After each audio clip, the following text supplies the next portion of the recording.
Bu Tahir hocam aytқан вакытта неден башлачакпыз? Мен эбет неден башлайык? Эң бизге керекле шей, яни Кырым Татарчанын бүгүнү yazısı, sızısı ve diğer taraflar. Yazısından başlayıp ya. Kırım Tatarca bugün mesela Kiril harflerini alsak 37 harf. Doğru mu?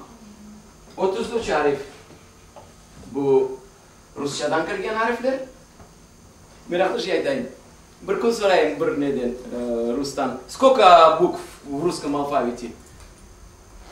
32, я говорю, нет. А сколько? Так я говорю, вы не знаете. Потом рядом женщина, у нее спрашиваю, и она не знает. Третья, и третья не знает. Я говорю, вы где учились? В Крыму. 33 harf var Rusça'da. O 33 harfke Kırım Tatarca 4 harf koşuldu. Yani Kırım Tatarca hususi harfler. Böyle harf. C, R, N ve K. Bunlar Kırım Tatarca hususi harfler sayılar. Специфические буквы и звуки, специфические звуки крымско-татарского языка. Onlar nasıl ifadelengen, как они выражены? Bir taraftan diler, evet yazık oldu bu her bir ses, iki grafema gerek o seske, sesini ifade etmek için. Чтобы выразить этот звук, сделали по две графемы. Это как бы не идеально. Но, ama 30 yıl evvel, 40 yıl evvel pek güzel idi, ideal idi. Neden? Çünkü kompütür yok idi. Var idi tek mekanik maşinkalar. O maşinkalar da tek Kirilce 33 harften ibaret. Eğer de sen o maşinkaya hususi bir grafema ya bir harf koşacak olsan, o maşinkadaki harfini bozup başkasını tıkacaksın içine. O neden işi olacak idi? O bağlam bir ne olacak idi? Problema. Bir gün ben 30-40 yıl evvel olan vallahi billahi ben armiyaya ne vakit vardım Allah bilir. Armiyada oturam Kırım Tatarca basam. Dальний Восток'ta.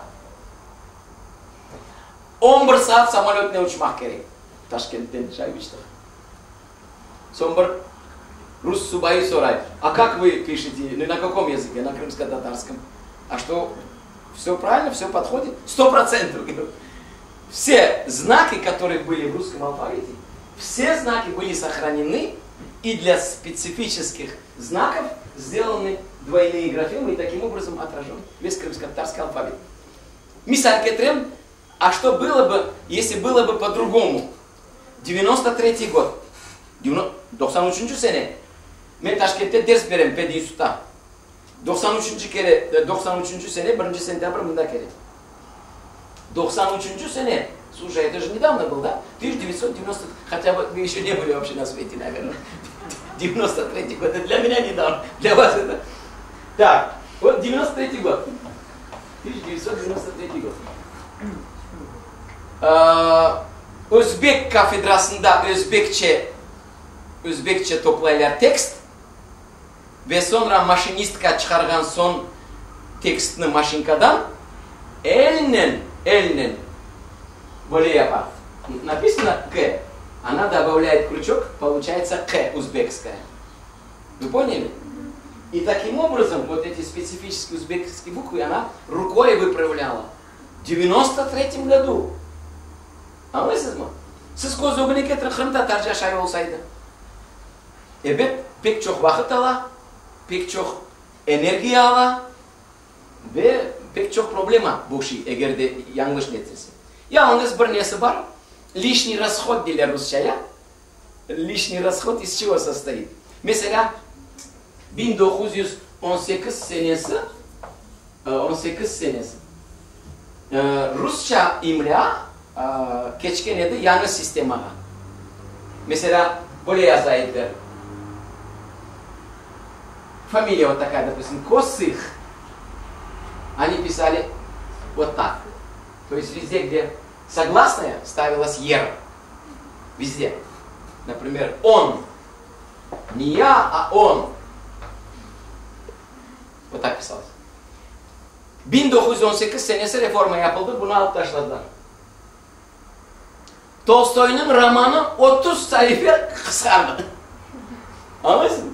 Роман сократился на 30 страниц. Одну букву только убрали. А если бы вот убрали 4, там романа бы не было слушать. Можно и так сказать, да? Ну, ben diyeyim mesela Tatarca romanlarını alsam şimdi 400-500 sayfalık romanlarını başlasam kesme harflerini Kirilce, onlar pek çok kısalacak. Anladın mı? Bu problema var yani maddi. Ama tekniki cihetinden pek güzel. Bu bir mesele. İkinci mesele. Tayyip Hoca bu ıslahiyat pek güzel. İkinci mesele imla meselesi. Neden? Bu bizge problema çıkara bugün de. Bu sistema. Mesela ben yazam kok sözünü. Kok.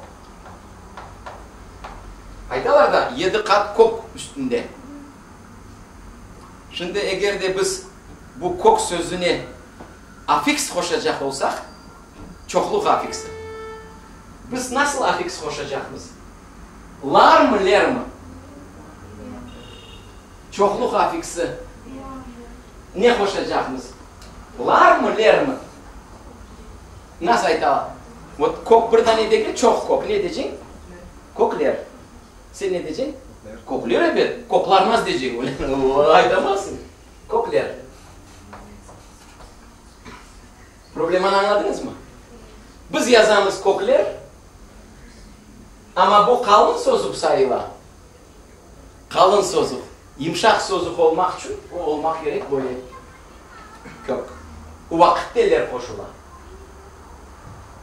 Şimdi yaş ballarga nasıl anlatacağım? Bu kalın ses, bu yumuşak ses. Bizim kaideler boyunca, Kırım Tatarca singarmonizm ses uyuşukluğu kaidesi boyunca yumuşakka yumuşak, kalınga kalın, yangravukka yangravuk, sağırga sağır. Ben misal getireyim. Mesela biz yazamız taraf,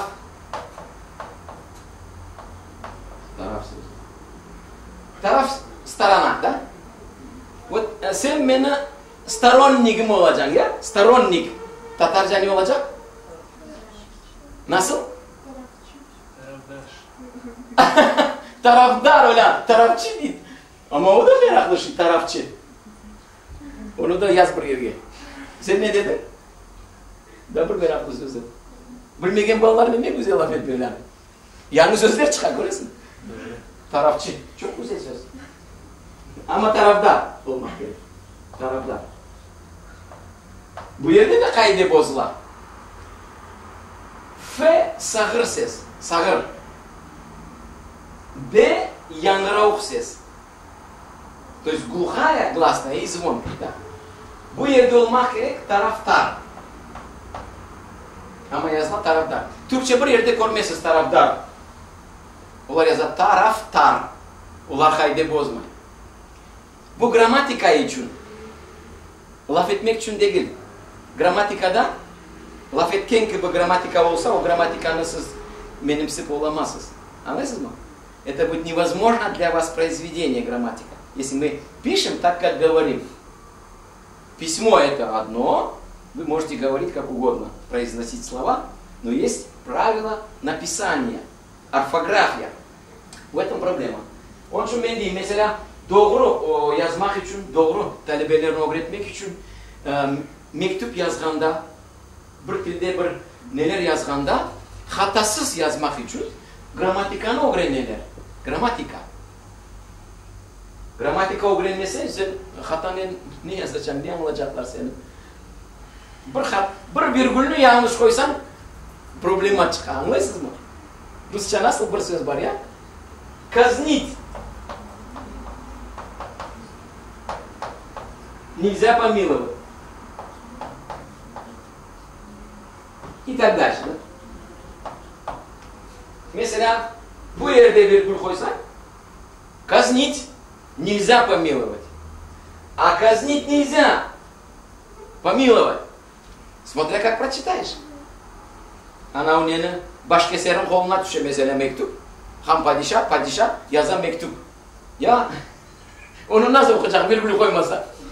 Adamın başı gidecek, adamın haberi yok. Да, казнили случайно запятую туда поставили, все казнили. Казнить нельзя помиловать, а он прочитал казнить nizam помиловать. И таких навалом вещей. Айтacağım, onun için gramatikanı pek de güzel öğrenmek gerek ve inşallah o inteligensiya degende, medeni insan degende, adam, normal adam degende, tahsil algan adam degende, evet yazmak, sızmak bilmek gerek. Olan adam özün dilinde yazmasa, sızmasa, neden inteligensiya o? Nasıl inteligensiya o? Özün dilinde yazamayın. Çince yazar, Kitayca yazar, İngilizce yazar, özün dilinde yazamayın. Это не интеллигенция, это пародия на интеллигенция. Anlarsınız mı? Bizim bazı toplaşmalarda münasa adamlar çıkarlar. Bu toplaşmada başka söz kullanmayacağımız, tek Tatarca. Başlaylar. Başlaylar ama iki cümleden sonra başlaylar koşma. Çünkü fikrini ifade edip olamaylar. İstegen fikrini. Fikirler bazıda mürekkep olar. Bazıda termin olar, termin. O terminini tapamayı Tatarcasın. Başlay kıdırma, başka sözden ve başlay koşma. Evet, lakırdı edip olamaz. Zubila ne de olacak Tatarca? Sen mesela anlatasın buna bu adam çalışa kolunda zubilası var. Sen onu nasıl anlatacaksın?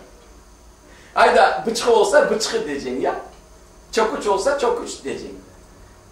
Kurek olsa kurek diyeceksin. Kurekin de iki türlü soyu var. Kurekin de iki türlü soyu var. Birisi lesker. Штыковая лопата. Birisi kurek. Toprak alır. Mesela adamın kolunda kirka. Adam çalışır. Kirka ne olacak Tatarca? Nasıl laf edeceksin Tatarca? Allah bile. Böyle baksan sade sözler ya. Çok elementar, çok sade. Ama bilmiyorlar adamlar, yazıklar olsun çünkü okumaylar. Kazma. Kirka, kazma. İkinci mesele kitabımız neye? Latince'ye. Ben kıyas edeceğim. Sonra ondan siz netice çıkaracaksınız. Ballar niçin Latince tez öğreniyor Latince?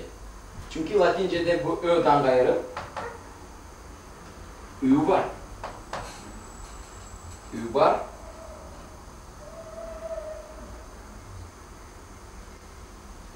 Mesela biz yazamız tüz sözünü ya. Bu adam tüzgün. Bu yerde ü okunmak gerek. Tüz. Bunu biz yumuşak sözlük deyimiz. Onun için mesela afiks koşkanda yumuşak afiks koşmak gerek. Bu bir taraftan. Ama olsa mesela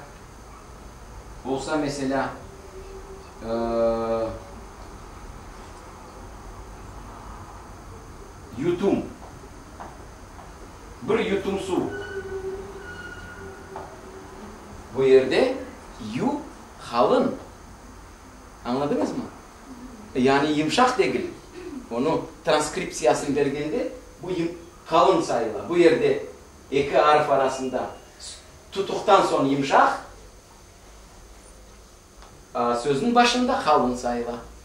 Eğer Latince olsa, Latin grafikasında olsa tüzünü biz böyle yazar edik. Yutumunu böyle yazar edik. Yani anlıyorsunuz mu? Bir türlü problemi olmaz dedi yutum. Çünkü bu yerde yod u başka, bu yerde ü başka. Mesela gayn harfini böyle yazar edik.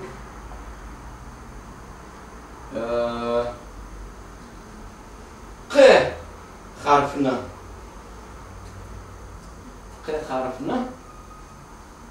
biz biz yazar edik böyle şekilde. Q. Böyle. Mesela Kırım yazacak olsak, Kırım'ı böyle yazamız. Anladınız mı? Yani bu yerde bir harfle bir ses ve böyle bir yotlaşkan ince kalın problemaları azca kala Latincede. Ama evet özünde spesifikaları var. Mesela siz yazmak Washington sözünü ya. Siz Washington'u böyle yazacak mısınız mı şeyini? Yok ya. Nasıl yazacaksınız? İngilizce yazgan gibi. Anlaşıldı mı? Onun için mesela Türkçe bir tekst okuysunuz. Eğer William Shakespeare'in adı olsa, onlar William Shakespeare'ini İngilizce nasıl yazılar? Aynı şekilde yazarlar. Yani Türkleştirmeler. Ama biz bu yerde Tatarlaştırmak gerek. Yahut Ruslaştırmak gerek. Anlarsınız mı? Mesela mesleğim yazmak Saltykov Şidrin. Rus Kiril harflerine yazsak ben Rusça gibi yazacağım. Şidrin. Ya. Eğer de ben Latince'ye geçsem, Latince harflerde ben nasıl yazacağım bunu? Mecbur olacağım yazmaya böyle şekilde. Щадрин. А как вы иначе напишете? Вот вам надо на латинской графике написать Салтыков-Щедрин. Или написать Клара Цеткин. Вот Клара Цеткин, как вы напишете? Цеткин. Кириллицей мы напишем запросто, как это в русском языке, Клара Цеткин. Цеткин. А на латинской графике как вы напишете? Как? Вот Цеткин, как вы напишете? Да, Цеткин. Вот так вы напишете. Больше нет другого варианта. Onun için siz balağa nasıl anlatacaksınız? Buna bu C olarak okula. Buna Azerbaycanlılar çay demeyebilir mi? Çay değil. Çay.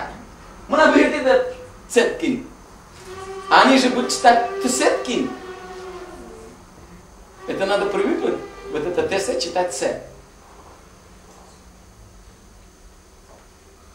Зато есть, в русской графике есть другие проблемы. Mesela bir hastalık var. Болезнь Альцхаймера. Это вы говорите Альцгеймера. Я говорю Альцхаймера. Я могу сказать Альцхеймера и так далее.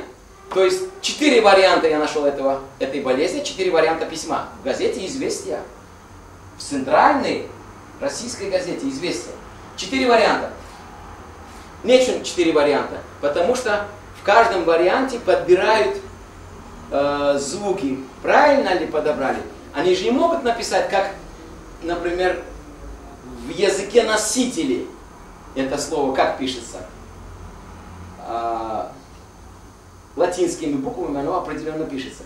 А в кириллической орфографии надо подбирать звук. И все равно неправильно. Вот один пример привожу. Это из комедий. Berlin'de kıdralar Genrich Geinen'i kıdralar. Bir nemseden soraylar, ikinci nemseden soraylar.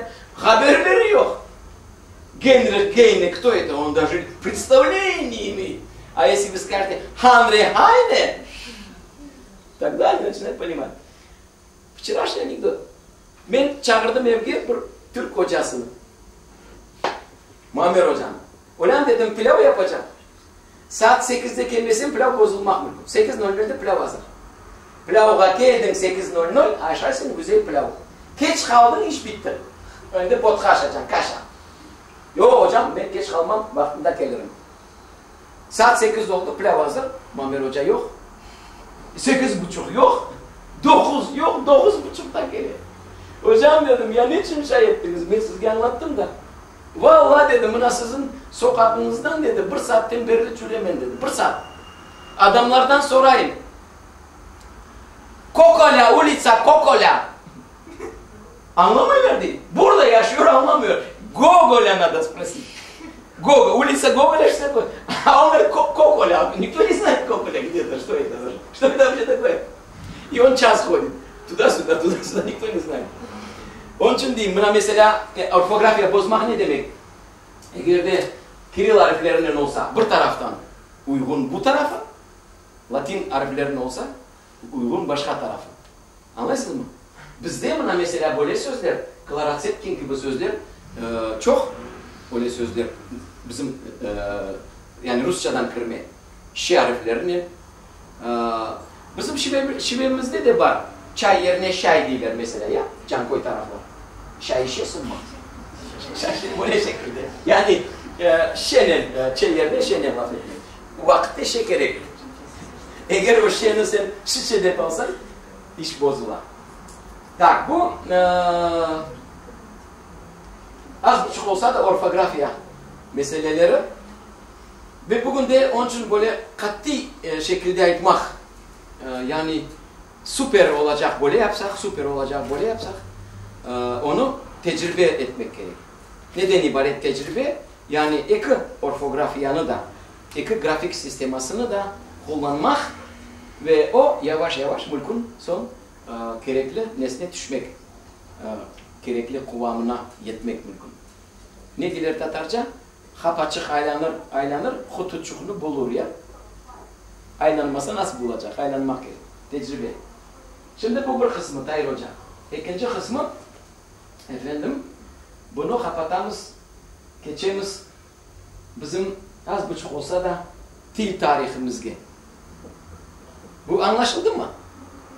Eğer sualcikler olsa mümkün daha bir söz, iki söz koşmak. Sualler var mı? Sualler yok. Yok. Hem Tatarca kıyın sözler.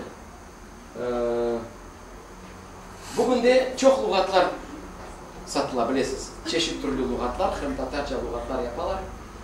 Ve yazık ki o lügatlar çoksu mesela ben bilgen sözler. Ana, baba, rale, bilmem, apte, tata, dudu. Onu çevreler Rusça, adamlara Tatarca lügat. Ulan ya bu sözleri herkes anlayır. Terek, deri var, evet deri var. Ya bilmem, bosaga, krılso. Ya bilmem, kapı, düver. Sonra ben başka türlü yaptım. Birkaç sene evvel. Çok bir zamanda toplagan edim nelerine. Eski yazılarla yazılgan kitaplardan anlaşılmayan sözlerini topladım. 5000 söz. 5 ay ettim. Çıkardım bu lügatını. Kırım Tatarca kıyın sözler. Bu 5000 sözden olan vallahi bir tanesini siz anlamayız. Bir tanesini anlamayız. 5000 içinde. Anlasanız 5 koyamına şimdi. Zaçotkansı var mı yanınızda? 5000. Mesela mütehim. Ya mütehem. Ya müvelledül humuza. Ya bilmem başkalar. Böyle sözler. Yani Arapça ve Farsçadan alınma sözler çoksu. Kıyın sözler. Onlar rast gelse siz onlarını kaydan kıdıracaksınız. Mesela tekstte onlar rast geldi. O sözler. Onu mahsus lügat gerek. Mahsus lügat. O vakitte Allah kısmet etse dair olacak. Sen bu cemiyetin arzının isteginin bu lügatlardan talebecilerine alıp vereceksin. Birer lügat. Allah kısmet etse anlaysın. Benden gayrı başka çare yok. Onu verecektik. Masanın üstüne kaldırdık da biz. Öyle mi? Evet. Yok ya onu nesi de var? Da. Var var. 5000 söz. Bu sözlükünü çıkarmak için en başta ne yapmak gerek? İsmail Hoca'nın evine varıp bakmak gerek. İsmail Hoca'nın kabinetini. Tek bu lügatlardan tek lügat sözün anlasız lügat 500'den ziyade topladım lügatlar. Türkçe, Azerbaycanca, Özbekçe, Başkırtça, Tatarca ve yakın. 527 tane lügat.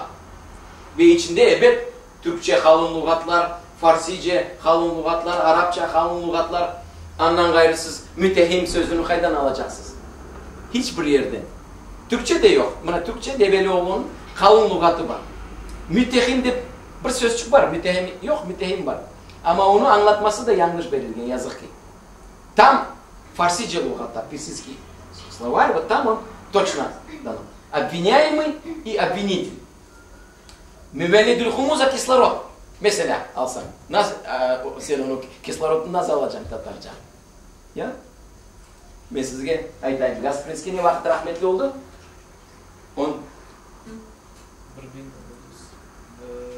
14 senesi. Bu yıl 100 yıl oldu ya rahmetli olganına. 3 gün kalgan edi rahmetli olganına. 3 gün kalganda gazette ilan verirler. Yazı verirler. İsmail Bey Gasprinski müvelledül humuza teneffüsüne geçmiştir diye. Nasıl okuyacağım onu? Ne anlayacağım buradan? Müvelledül humuza teneffüsüne geçmiştir. O astma hastalığı var idi onda. Astma. Nefes alamaz dedi. 3 gün kalganda asıl da nefes alamadı. Ona getirdiler kislorod yastığı. Müvelledül humuza bu kislorod. Müvelledül humuza teneffüsüne geçti. Yani kislorod ne nefes almaya başladı. Bu kislorod yastığı ile. Anlarsınız mı? Eğer bu sözünü bilmeseniz teneffüsün birinci manası nefes almak, şimdi teneffüs ete perimena. Eğer bunlarını bilmeseniz siz onu o cümleni anlamayısınız. İkinci cümleni anlamayısınız, üçüncü cümleni anlamayısınız. Şayet anlamayısınız ne yazılanında. Karbabanız da anlamay valla. Çünkü karbabalar, garipler, onlar doğdu 30. seneleri berbat edi ortalık. Okuma çare yok edi. Aç, zelin. Allah göstermesin ondan hayat. Ve onlar da insanca okup olamadılar. Bugün de bizim karbabalar ama eski karbabalar. O 200 yıl evvel olan 150 yıl evvel karbabalar, evet onlar başkaca. Fotoları gösteremiz. Anda var, ne tane foto. Eski mektep, benim flashkamda. Bana ben vereyim. Cebimdeyken eski mektep ve cedid mektebi. İki foto çıkıyor içinde. Şimdi bakacaksınız neden bu ala kaldık.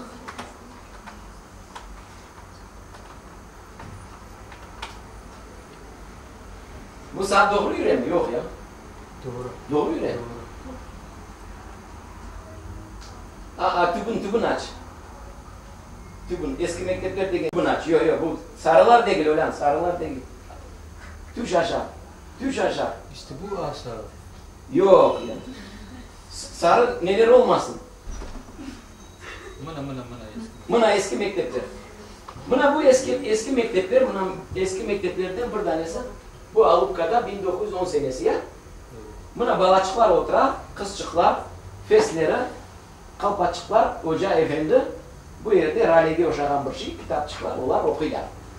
Bu usulü cedid mektebi, yani bu normal mektep. Şimdi ikincisini göster. Kadimcilerin mektebini göster. O, bunun büyütmek mümkün mü? Tekrar büyüt. Korunmuyor. Böyle şey. Şimdi bu balaçık ne kalır? Biz buna mektep, buna balaçıklar. Hoca efendi otur. Bu balaçık dersini yapmadan. Onu iki ayağın falakağa baklaganlar. İki ayağın falakağa bağlap, iki ayağını götürüp şimdi çubukla vuracaklar ayaklarına.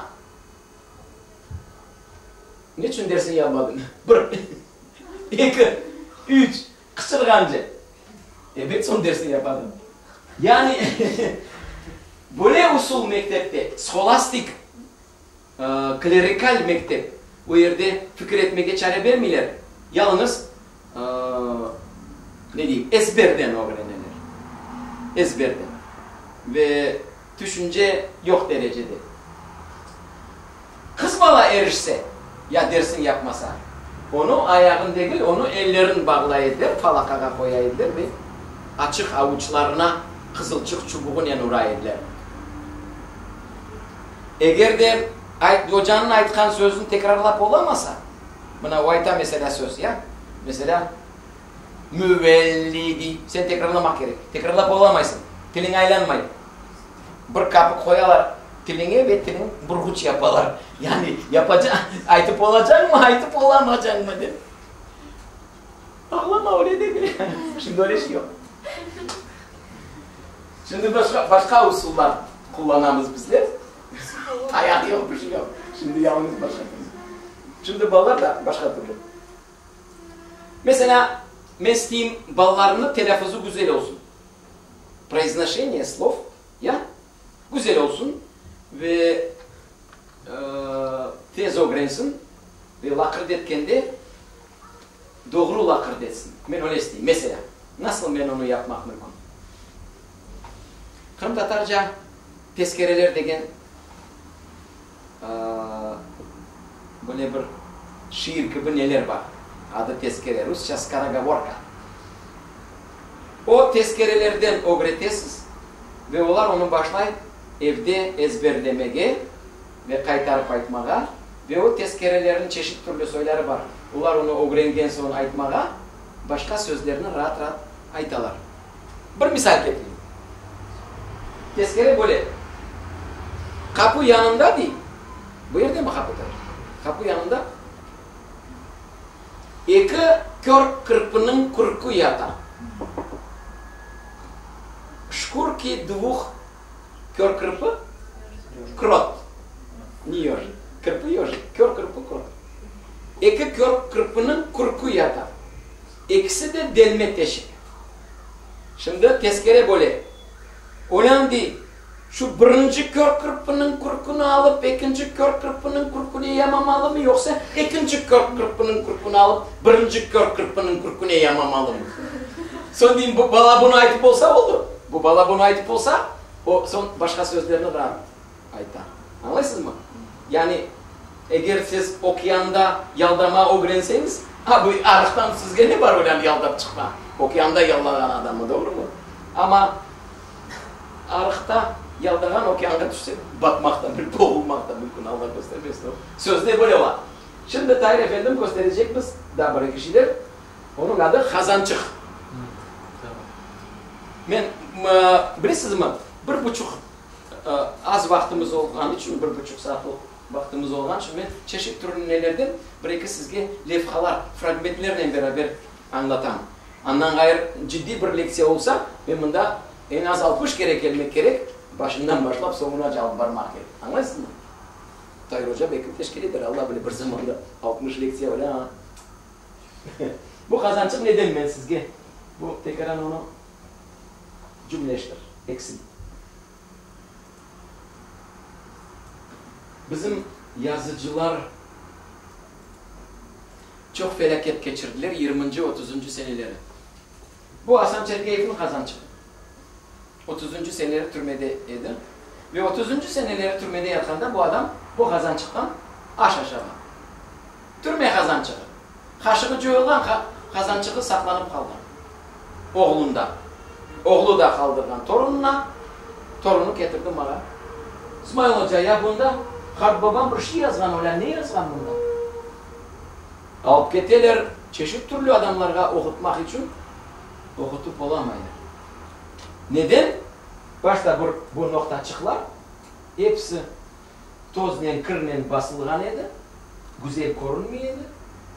Ve onu okumak için de az buçuk olsa da kvalifikasya gerek. Yani az buçuk bilmek gerek. Şimdi İsmail Hoca ala bu Kazançıkını, ala yinecik. Başlay o teşhitçiklerini, yuvaçıklarını açma. 1 gün, 2 gün, 3 gün, 4 gün, bir hafta. Ya nasıl açacaksın? Yanılıp açsan, yanlış okuyacaksın. Mesela bu yerde yuva yok. Sen bu yerden çıkarasın. Sözünü bozasın. Sözünü bozmamak gerek. Bütün neler, oyulgan teşhitçikleri bir nede olmak gerek. Ahırı sonu poroşoklarını da cıvıktan son tekst okuldu. Şimdi aşağımız Çergeyev degen tekstini. Ve ben sizge aytam o neden şiir yazgan adam klassik şair. Çergeyev neden şiir yazgan o yerde bakayım. Şiirin adı Akaydi. Pek meraklı yazgan. Akay demek tek Kırım Tatarca var. Başka dilde yok. O şiirinin adı değil de o onu bir kodunu koygan. Kod. Akay dese Kırım Tatar olganı belli olacak. Anlıyorsunuz mu? Şiirin adı değil ama öyle yazgan. Ben onu anladım bir kere. O kazançık 700 yıldan sonra tapılsaydı geledi. Kırım Tatar kazançık olganı belli olacak. Çerkeği. Ha bunu aç. 222'ni aç.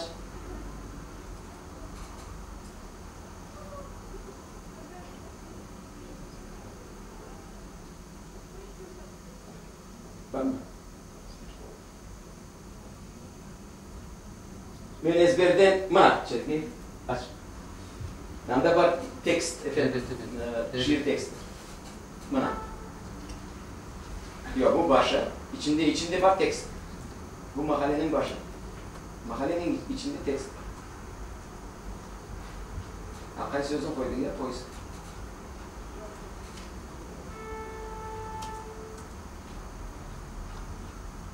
Bu mu? Yok.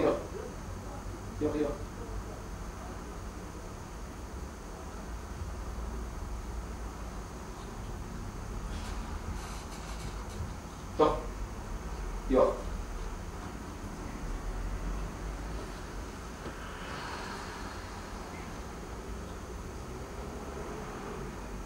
Bu başka. Stop. O da başka. Bu da başka. Bu. Bana. Bu var. Bu adam bayağı yaşında. Türmede yata. Ölecek mi, kalacak mı, ne olacak belli değil. Şimdi sen kaçırmamışsın. Ben nasıl okuyacağım? Onu. Yaparsın. Oldu. Oldu. Bu yerde Akay yazgan. Ben onu nesin vermedim. Ama bak ne yazar. Yana çırak şu kürsüde bira yanıp o eksi. Ne demek eksi? Eksiler. Azlaşa. Çırak yana da azlaşa. Mumu azlaşa. Halibimde garip canda yaşamağa telesi. Telesi daha tekaran canı var. Daha tekaran yanmak istiyor. O çırak. Yani fitili var, mumu var üstüne ve o yana ve tırışa daha tekaran ateş vermeye, yarık vermeye. O obraz olarak, adam nasıl daha yanmaz diye tekaran savunacak ya. Şimdi teresiydi. Bir gün ola söner ateş, ayrılır can bedenden. Yani adamga geçer. Ayrılır can bedenden. Duşa atleti alayt aladar. Unutur seni tanış biliş, çok kabarmay pek tezden. Yani adamın ömrü ne demek?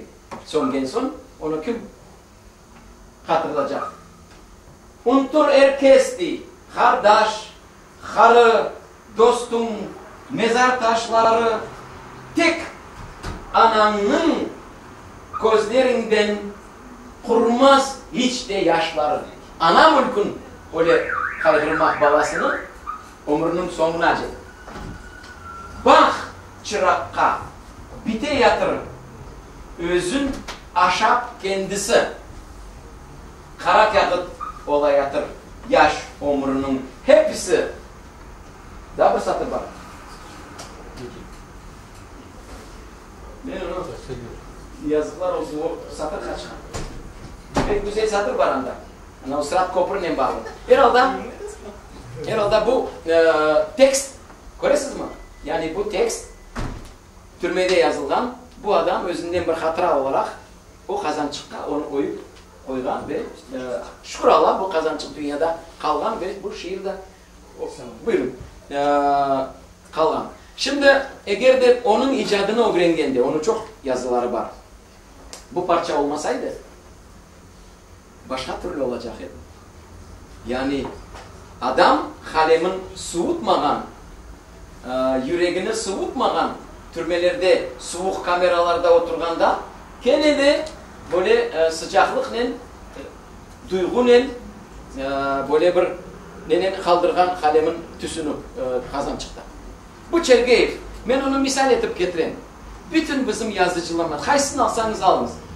Şevki Bekture aynı şekilde, 25 yıl Türmede. Umerikçi, 12 yıl türmede, 6 yıl psihbalnitsada. Kimni alsanız, ölmegen söyler hepsi bu halda. Ulan sonkusu Tanabaylı. Tanabaylı, Veys Tanabaylı. 42 senesi Stalin'e mektup yazar. Ne için beni türmege kapadınız? Sual beri. Ben de kaç yıldan beri türmede oturan, sebebini anlap olamayım. 42 senesi yazar, cevap gelmiyor ve cevap gelmesinden onu türmeden sanki çıkaralar, azat ettiler türmeden. Türme kapısından çıkar, 4 adım atmaya yetiştirmiyor, başına basa gitti. Sonra onu kadınına, onu kamerasında yatkan türemçikler yazar. Bu ölümünü hazırladılar der. Yani anlamında şikayet etmesin, yazmasın. Ya, böyle bir rejimler içinde, böyle rejimler içindeydi bizim halk. Şimdi yazıcılardan Mehmet Niyazi, bırakı yazıcılarını gösterik ya Tayyip. Daha kaç vaktimiz var? Yazıcılarını diyeyim ulan, kasavisalarını değil. Aynı şekilde Mehmet Nüzze. Buradan isim tutsana. Tut buradan isim. Mehmet Nüzze olsun başkası. Ömer Sandi olsun. Bu adam Bakçısaray'da ders veriyordu. Ve Bayburtlu'nun beraber Kırım'ın en güçlü hocalarından Ömer Sami. Ve pek meraklı, güçlü şiirleri var idi. Yazgan şiirleri var idi. Ta 19. asırın sonu 20. asırın başında bir şiiri var. Yaltan en bağlı. Başlay nasıl? Ben şimdi eğer bir satırını etsem günümü devam ederim. Bu hoca Terlikçi, Bilal Terlikçi kaçan aynı bir mektepte olan hocalar bu kaçmayı 37 senesi kolga alına ve kurşunga dizilir. Sen ana o terlikçinin nesini açsan içinde bu adam ocak olarak şekli var. Bu şimdi türme şeklini gördünüz. Ömer Sami'nin. Böyle şiiri var. Bir fakirim kaldı işim baltaya. Odun keser götürürüm Yalta'ya. Karlı soğuk yaylalarını aşarım. Akşam olsa yorgunluktan şaşarım diye. Görüyorsun mu? Aşmak ne demek? Geçmek, yorgunluktan şaşmak. Bu adam terlikçi. Daha bir resim. Tok, buna bu adam. Gördünüz mü? Bu yerde gözlüklü, şlapalı, ocak. Budur Yaya Bayburtlu. Budur Seyit Bilal Terlikçi, lügat aktörü. Şimdi güzel bakınız, bu adamga güzel bakınız. Görüyorsunuz mu? Çevir türme fotokartçıkasını. Tanıyorsunuz mu? Bu yerde tanımadı çünkü sorguğa uğramadı. Sorguğa da uğramadı. Ben sizge bir misal getireyim. Umerikçi, eşittiniz öyle yazıcı. Türmeye düşüyor 37 senesi ve 7-8 aydan son onu yaparlar Oçni Stavka. Abdullah Dermenci'nin, başka yazıcının, yaş yazıcının. Ben o adamını gördüm. Abdullah Dermenci'nin. Очная ставка. Он же пишет, что ни в чем не виноват, а его надо обвинить, и он должен эту вину принять на себя. В то время так было. Если ты вину не принял, тебя не могут осудить. И тебя должны заставить сознаться в какой-то вине. И тебя когда осуждают, вот он сознался. Виноват. А каким образом добивались сознания? 7 aydan sonra Abdullah Dermenci'nin Oçni stavka olganda Abdullah Dermenci oğa baka, onu bilgen adamı. Ben oğa bakam diye tanımayım. O adam, o ne gözü kalgan, onu ne parmağı kalgan, bütün tok ne yakkanlar, üstü başı teşkeler orada. Просто кусок мяса, кыз. Как он не возьмет? Он просто может, ne deyip Tatarca, sandıraklamak mümkün. O sandıraklagan vakitte sekreter yazar, сознался. Кто докажет? Он что-то там бормотал. Сознался в своей вине. 12 лет просидел, потом попал в психушку. 6 лет просидел в психушке и 11 января 1955 года скончался. И у него справка о смерти. Спонтанный разрыв сердца на почве инфаркта миокарда. 11 января 1955 года. Я про себя думаю, он 6 лет в психушке просидел. Еще жил. Нормальный. Nasıl нормальный? Onun bütün mektupları oğlun kolunda var. Son mektubu 54 senesi yazılan dekabrde. Вот он в декабре 22 декабря пишет письмо. Это письмо у меня есть копия. А 11 января 1955 он уже скончался. То есть он до последних дней жизни был в нормальном сознании, в нормальном состоянии. Вы можете сказать, что психически ненормальный человек может написать письмо? Никогда. Никогда он не сможет сосредоточиться, написать 2 слова. Потому что он уже психика у него не так. Вот этим отличается здоровый человек от ненормального человека. Но o zamanlar geçti ya. Эти времена прошли. İnşallah. Ama onların eserleri bugün de var ya o eserler. O eserlerini, ben klasiklerini aytam. O eserlerini öğrenseniz mülkün aytmaksız Kırım Tatarcan'a öğrenmeyi mülkün. Yani şiirlerini, hikayelerini, romanlarını bilmem başkalarını. Ama siz onlarını okumasanız nasıl? Bugünkü vaziyette ya mesela gazete okup bir mesela jurnal okup Kırım Tatarca öğrenmek kıyın. Çünkü sizin diliniz olacak sunni dil. Sunni, искусственный языk. Sizden belki duyadırsınız mesela bazı yaş bir adam televizyondan çıkıp lakırdı der. O tabi dil değil. Sunni bir dilde lakırdı der. Ama da duyula.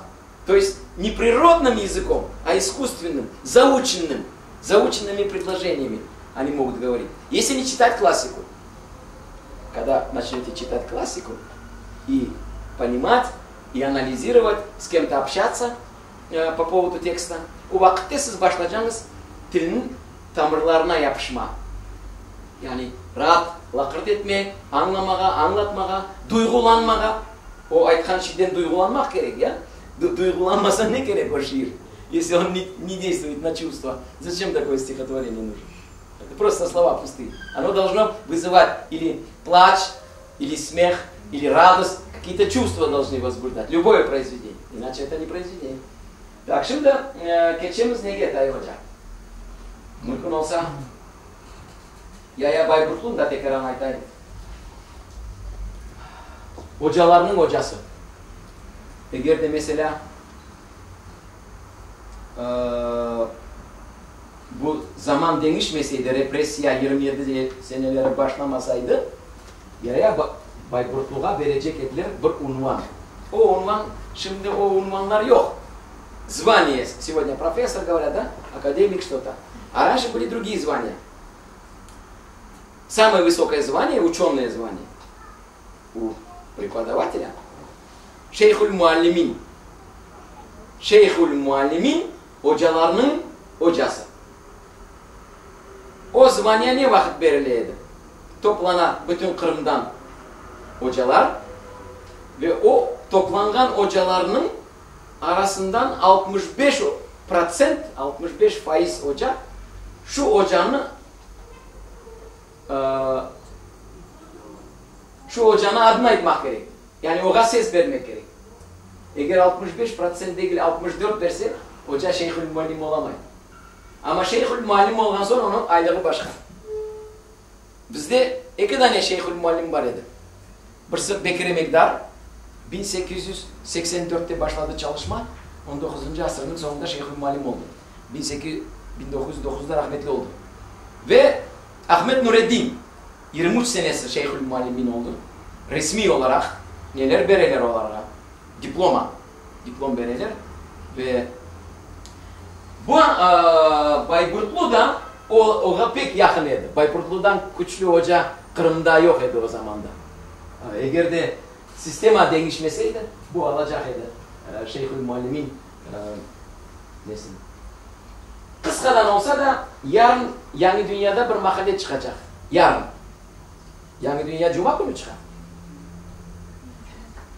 Siz sanki hepiniz Yeni Dünya'nı alasınız oraya valla. Alamız de. Almak gerek. Kioskadan bir numara almıştı. 4 ruble galiba ya. 2 ruble. Yeni Dünya kaç gümüş? Bir numara. Yarınki numerde bu adam çıkacak. Bütün ömür lügatla uğraştı. Kırım Tatarca lügatlar ne? Canını verdi bu şeye. Ve onun lügatı yakında meydana çıktı. El yazma, rukopis. Basmaganlar.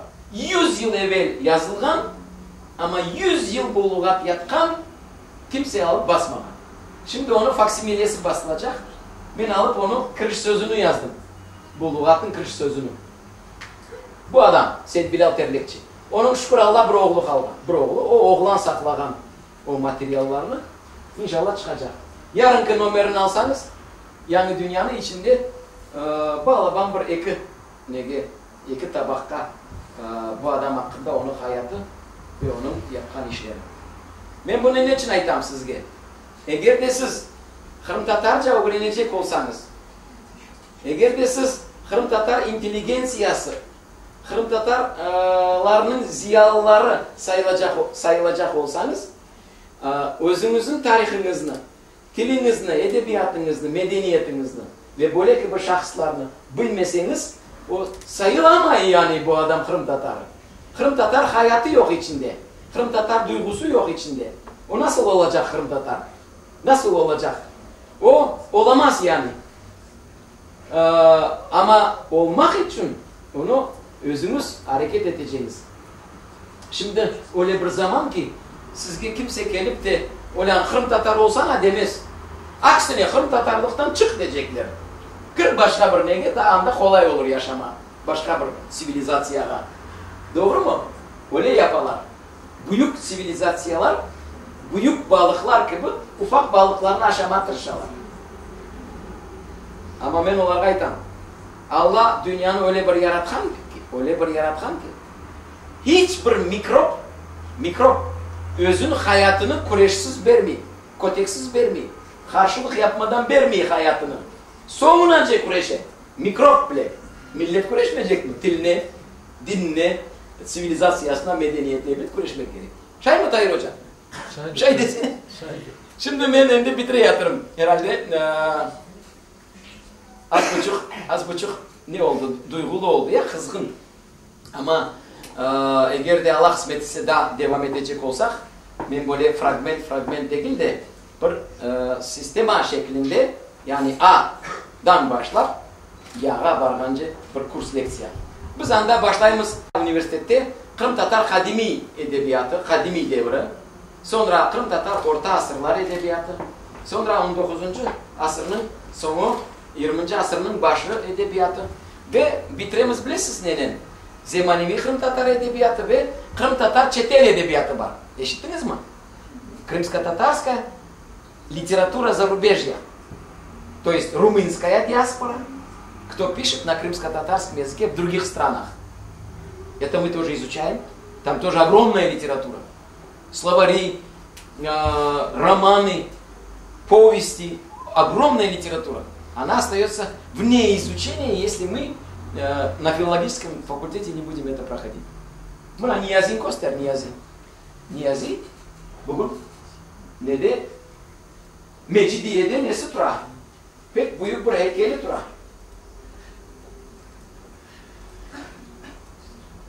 Bu fotoğraflar kaydan toplandı. Asıl da var bunda. Buna. 34 senesi rahmetli oldu. Ve bugün de siz varsanız Kostence şehrini, Konstanza, Kırım Tatar mezarlığına bunu baştaşı kaç metroluk bir ne yapanlar? Stella ve üstünde resmi ve onun şiirleri ve her yıl gelip buna biz Çelebi Çıkan'a Nasıl bağışlayımız ya? 23 Fevral çiçek bağışlayımız, toplantı yapamız veya aynı şekilde Mehmet Niyazi'ye geleler bizim Kırım Tatarlar, Romanya'da yaşayan Kırım Tatarlar oğa demek çiçek getirirler, miting yaparlar ve onu şiirlerin tarifliler. Anlaşıldı mı? Yani bu edebiyat eğer dille bağlı olsa, dille, evet dille onun milyon problemleri var. Dilini başlayımız neden tayır? Kodeks Kumanicus'ten. Göstereyim birkaç söz yoksa yok mu kodeks? Kodeksin tapsak şimdi. Kodeksin nesi?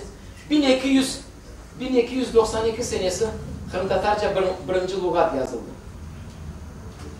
1292 senesi. Yani 720 yıl evvel, ya 722 yıl evvel yazılgan lügat. 1300 söz içinde var. 1300 söz. Şu 1300 sözden hiçbir söz yok ki siz anlamadan sözler. Hepsi bugün de kullanılgan, anlaşılgan sözler. Bundan başlıyor. Bu senede. Ve yüzlerle başka sonra gramatikalar, bilirsiniz fonetika, morfologiya, sintaksis, leksikografya ve çeşit türlü dilinin kısımlarını geçilir.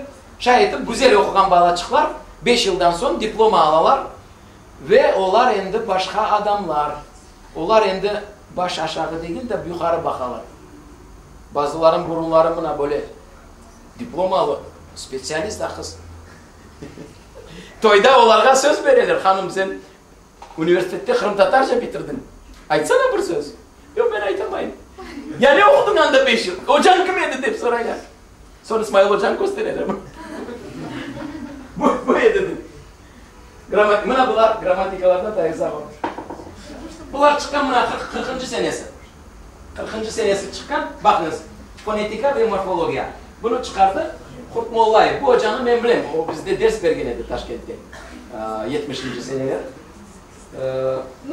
Cenk'ten evvel çıkan bazı nelerini göstereye Tahir sizge, Tahir Efendi. Göstereye sizge Cenk'ten evvel çıkan bazı kitapçıklarını ve içindeki... Ama Tahir bir sekund ayetlerini bitireyim. O zaman da 20.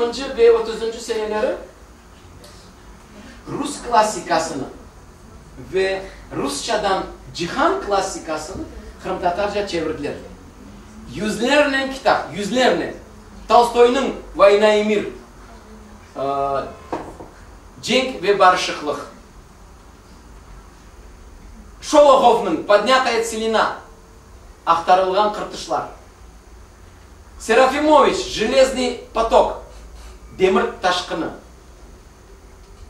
Maupassant, Жизнь, Hayat romanı ve ilah yüzlerine roman ve kitap Kırım Tatarca'ya çevrildi.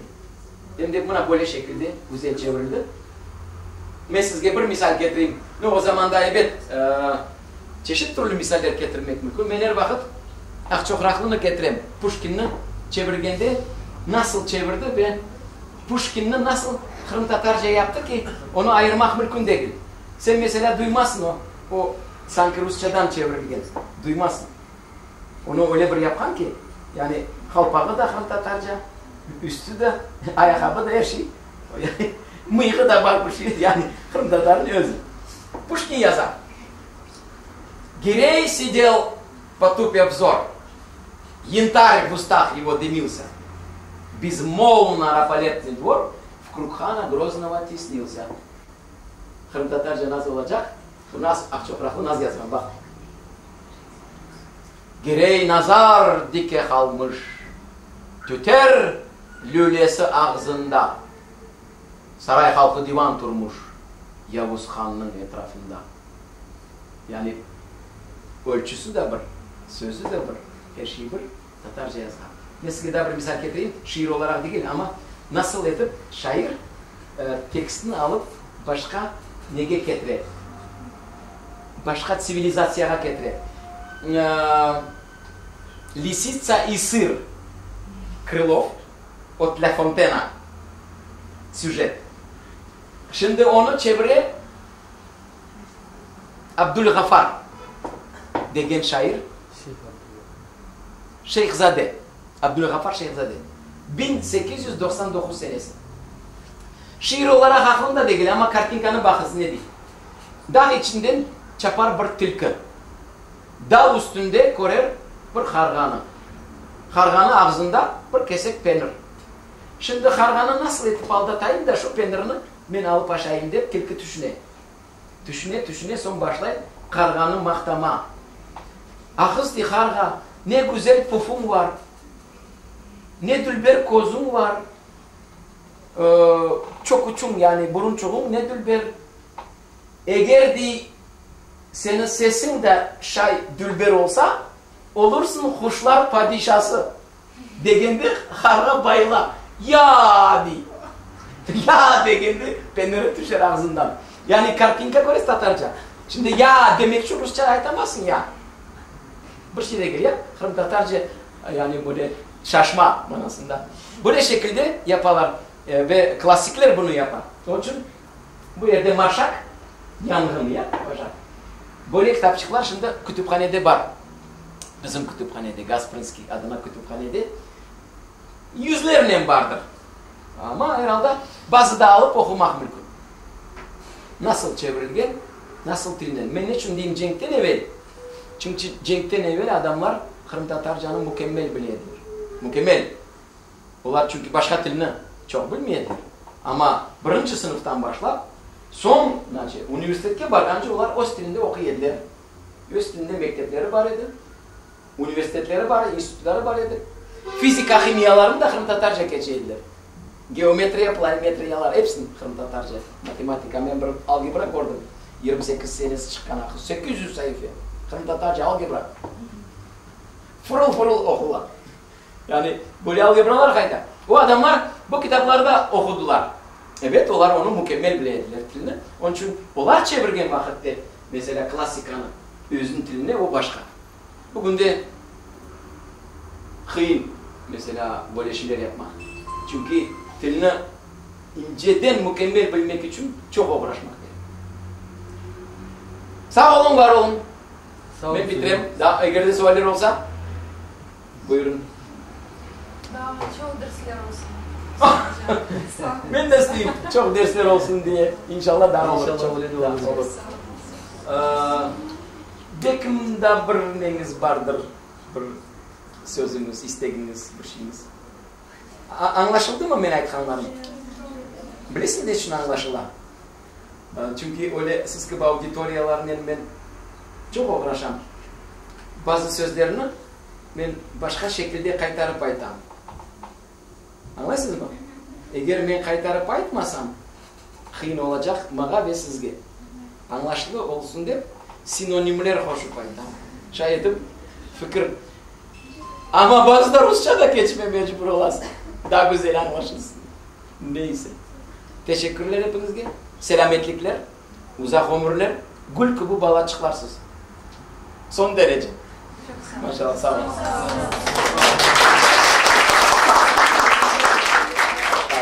İnşallah kısmet olsa bu gibi videoları internetten de gayrıdan bakmak olursunuz. İmkanlarınız var. Böyle bir sürpriz sizge. Sen öyle de yapacaksın maşallah. İnşallah oluyor. Sağ olun. Sağ ol. Var olun. Tayyip hocam ben de işim